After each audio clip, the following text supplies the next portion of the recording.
beloved Boss Mike Severa.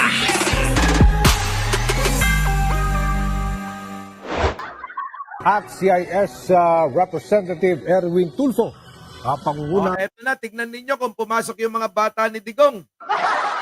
At yung mga kandidato nyo, bagong-bago to. Pasok. Buti pa si Tulfo, no? Number 1 pa rin. Sa senatorial race, batay sa nilabas na pinakahuling pre-election senatorial preferential survey ng Tangere. Isang buwan bago ang opisyal na simula ng campaign ng national candidates. Sa survey, nakapagtala si... Yan na. Oo, number 1. Oo, sino? Tulfo. Oo, naku, talaga naman pumasok si Go. Ewan ko ba? Ano bang karisma meron to? Oo, tapos ito pang isang Tulfo. Tito Soto, Manny Pacquiao, Pia Cayetano.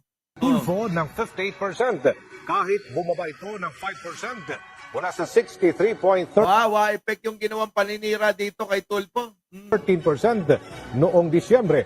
Pasok din sa top 6 spots sina Senador Bongo, broadcaster na si Ben Tulfo, dating Senate President Tito Soto III, dating Senador Manny Pacquiao, at Senador Pia Cayetano. Kasama sa Magic Club sina dating DILG Secretary Benher Abalos. Naku, pumasok na si Abalos. Kala ko ba hindi pumapasok to?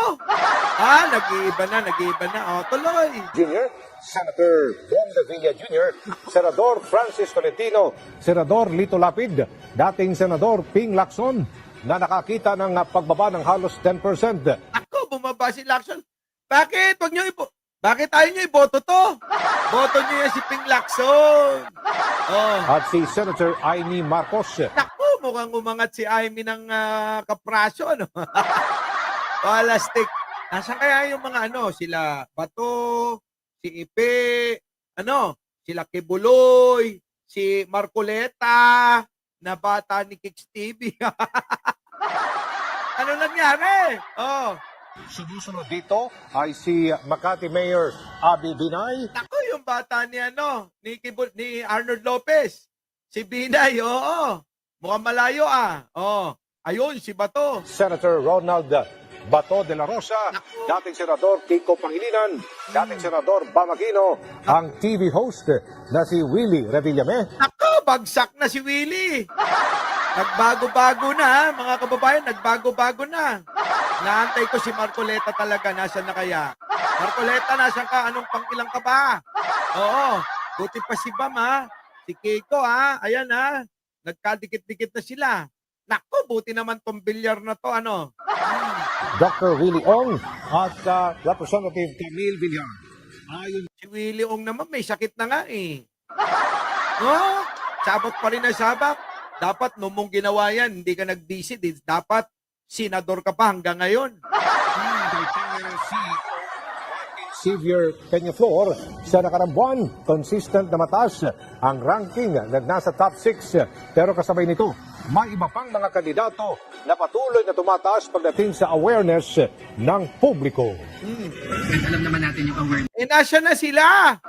Hindi ko nakita si Marcoleta. Hindi ko nakita si Kibuloy kahit nagkatabi pa sila. Hindi ko rin nakita si Ipe. Panay pa pangangampanya. Hindi ko rin nakita si Willie. Nandun. Pero nasa bandang huli na. Mga kababayan, paano na nangyari? Si lang yata. Si Bongo lang yata yung malupit-lupit ninyo, wala na. Wala nang appeal Wala nang appeal si Digong talaga. Alam nyo mga kababayan, dito natin malalaman kung talagang etong grupo ni Digong at si Digong mismo ay meron pang asim. Di po ba? Ngayon, kapag hindi lumusot, yung kahit man lang kalahati sa kanyang ini-endorso, mga kababayan, ibig sabihin, wala nang asim at puro baho na lang. Di ba? Puro baho na lang yan si Digong. Iyan ho yung magiging Ninitas Vlog, thank you naman. Yan ho magiging basihan na natin na ayaw na talaga dito sa mga grupo ni Duterte. Ewan ko ba kay Bongo bakit lumulusot pa to. Mukhang nadadali neto sa mga padrama-drama na laging may kasamang kamera. Ultimo utot mga kababayan, kinukunan nila eh. Dapat siguro, yung iba dyan, tulad ni Marcoleta, ni Kibuloy, dapat kada lakad nyo, gayahin nyo si Bongo. Ilan yata ang camera? Hindi lang yata 10. Kasi yung iba dyan, mga kaibigan ko, nakasunod yung mga camera dun eh. Diba? Ganon siguro. Hoy, Ipe, mukhang yung sumusobra na lang kay kay Bongo, yun na lang napupunta sa'yo. Medyo lumayo-layo ka kasi kay Bongo. Baka mamaya si Bongo gumagamit lang sa'yo. Ang nangyayari tuloy, hindi ikaw yung napapansin kasi kadalasan ng kinukunan si Bongo lang. Si Ipe, mga kababayan, wala. Walang walang nakakain eh. Mukhang wala yatang dating yung dating action star natin, Grabe naman kasi, galing-galing nun sa pelikula, pero alam siguro ng tao na magagaya lang kay Robin Padilla, kaya ayaw na nila. So ayan mga kababayan, karamihan po isa lang. Isa lang ang pumasok sa top 12. Opo sa top 12, isa lang yung kandidato ni Digong na pumapasok. Bukod doon mga kababayan, kulelat na kasama ni Marcoleta. Si Marcoleta mga kababayan, kulelat na kasama ni Kibuloy. At ngayon mga kababayan, si Kibuloy merong bagong paandar siguro to. Kaya dinadamdam niya na hindi nyo love siya. Kaya yun, nagkakasakit na. Mukhang malala na. Kaya sa susunod na araw, baka dadalawin nyo na siya. Diba? Dito sa amin, meron ako nakikita, tinuturo ni Jan Angeles, ayun, Kibuloy yung damit, Siguro, gandito, nangangampanya. Ako, Kibuloy, maniwala ka, yung mga taga Valenzuela, isusuot yung damit mo, pero hindi ka naman iboboto niyan. Ganyan ang mga ugali ng mga taga Valenzuela. Subok na. Kaya, Kibuloy, kung ako sa iyo, habang maaga pa, yayain mo na si Marcoleta. Sabihin mo, kumpadre, hindi umubra yung rally. Kailangan siguro, umayaw na tayong dalawa. Ganun na lang siguro. Yayain mo si Marcoleta. Sabihin mo, kumpadre, mukhang hindi umubra yung rally natin yung aking mga kapanalig sa KOJC, pinagdamit ko pa. Tapos hindi naman pala uubra. Walastik. Sayang lang yung pinagpuukuda. Diba, mga kababayan? Sayang lang yung kinuda ni Marcoleta.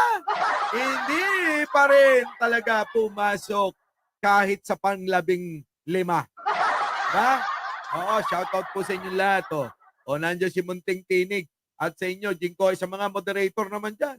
Meridian de Vera, Arnold Lopez, Aichang. Pakibati naman yung mga kabisita. Paano ngayon yan? Wala. Diretso, inidoro ang karamihan ng mga kandidato ni Digonyo. Yan ay nagpapakita, ulitin ko, na wala ng asim.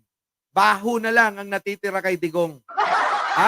Dahil kung talagang mahal pa ng mga Pilipinong tulad ng pinamamalita ng mga gunggong, itong si Digong, sana lahat, nag-number 1 si Bato, nag-number 2 si Willie, nag-number 3 si Kibuloy, at si Ipe, nag-number 4. At si Marcoleta, dapat yun, nando doon sa unahan pa ng number 1. Di ba? Sayang naman yung pinagkukuda niyan. So yan na po Yan na ang malinaw na pwedeng ikatwiran na natin na talagang ayaw na ng tao sa grupo ni Digong.